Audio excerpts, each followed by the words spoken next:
तरह के जो चीज होते हैं वो सब किस में आते हैं, कार्यशील पूंजी, जो हमारे लिए कुछ टाइम के लिए उपयोगी रहेंगे फिर खत्म हो जाएंगे, तो इसको क्या कहते हैं, कार्यशील पूंजी कहते हैं।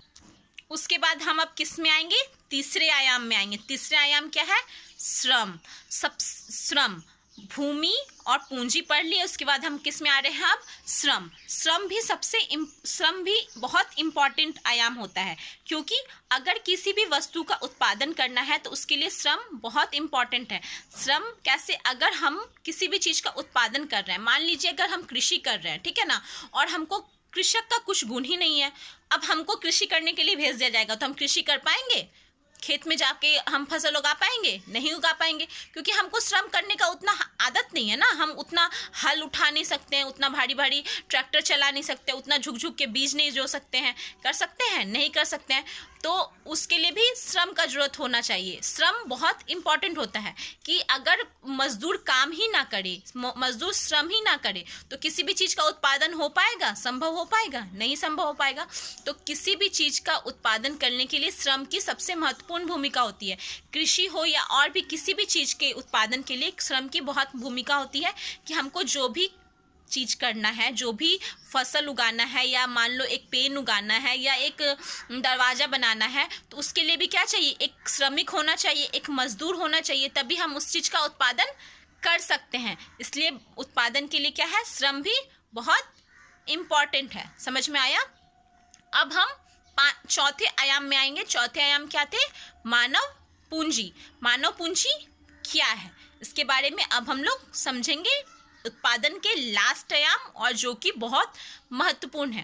पहले जब भारत जब आज़ाद हुआ था तब इतने मानव पूंजी पे जोर नहीं दिया जाता था। उत्पादन के लिए सिर्फ 3 आयाम थे, क्या क्या, भूमि, श्रम और पूंजी। पर जैसे जैसे हम लोग का माइंड डेवलप करते गया तो उसी तरह हम लोग का क्या हो गया, मानव पूंजी की भी इम्पोर्टेंट बढ़ती गई। मानव पूंजी भी हम लोग के लिए इम्पोर्टेंट होता गया, बहुत महत्वपूर्णता रखता गया। कैसे रखता गया बताइए आप लोग। मानव पूंजी, अब देखिए जैसे अभी हम आप लोग को पढ़ा रहे हैं, ठीक है, तो हम मेरे पास मानव पूंजी क्या है। सबसे पहले मानव पूंजी समझिए। मानव पूंजी, पूंजी मतलब हम लोग क्या बताए थे, पैसा बताए थे ना, पैसा।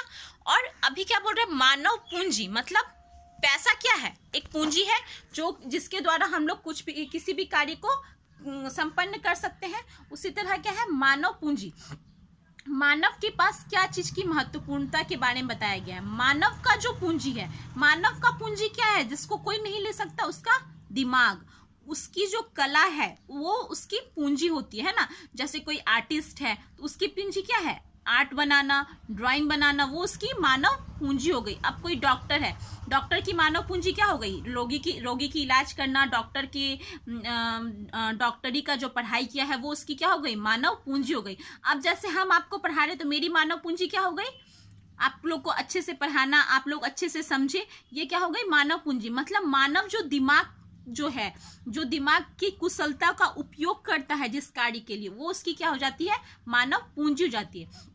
जब किसी भी व्यक्ति को मानव पूंजी का अच्छा से ज्ञान होता है तो वो किसी भी उस कार्य को, जो भी कार्य कर रहा है जिसका मानव पूंजी का उसको ज्ञान है, तो वो बहुत अच्छे से उस कार्य को संपन्न कर सकता है। तो जैसे मानव पूंजी के कार्य को संपन्न कर सकता है, जैसे कि मान लीजिए कोई कृषक है, ठीक है ना, अगर हम उसको कृषि अनुसंधान केंद्र, जब पहले कृषि अनुसंधान केंद्र नहीं था मगर अब कृषि अनुसंधान केंद्र भी खोले गए, जैसे कृषि अनुसंधान केंद्र खोले गए तो उसमें कृषि अनुसंधान केंद्र खोले गए, मतलब उसमें क्या किया गया, कृषकों को अच्छी से शिक्षा दी गई कि आप जो कृषि करते हैं, कृषि का आप किस प्रकार से बहुत अच्छे तरीके से कृषि कर सकते हैं, उसमें क्या क्या चीज का प्रयोग कीजिएगा कि कृषि का जो आपकी बात हो, कृषि जो हो, आपका फसल जो हो वो उत्तम हो। तो उससे क्या हुआ, किसान जब शिक्षित हुए तो और अच्छी तरीके से कृषि करने लगे ना। अब जैसे हम आप लोग को पढ़ाते हैं तो हम लोग के अंदर ये चीज का ट्रेनिंग दिया गया कि बच्चे को कैसे पढ़ाना चाहिए, पहले हम लोग को बताया गया। जैसे बीएड की दीदी लोग कुछ दिन पहले आई थी ना, बीएड की मैम लोग, उन लोगों क्या है, उन लोगों को ट्रेनिंग दिया जा रहा है कि बच्चे लोग को कैसे पढ़ाना चाहिए। तो इस तरह से हम लोग क्या कर सकते हैं, मानव पूंजी इसको समझ सकते हैं कि मानव पूंजी क्या होती है। मानव पूंजी का अर्थ यही होता है कि मानव का जो दिमाग है, दिमाग उसके जो अंदर कलाकृति है, वो किस काम में निपुण है, उसको मानव पूंजी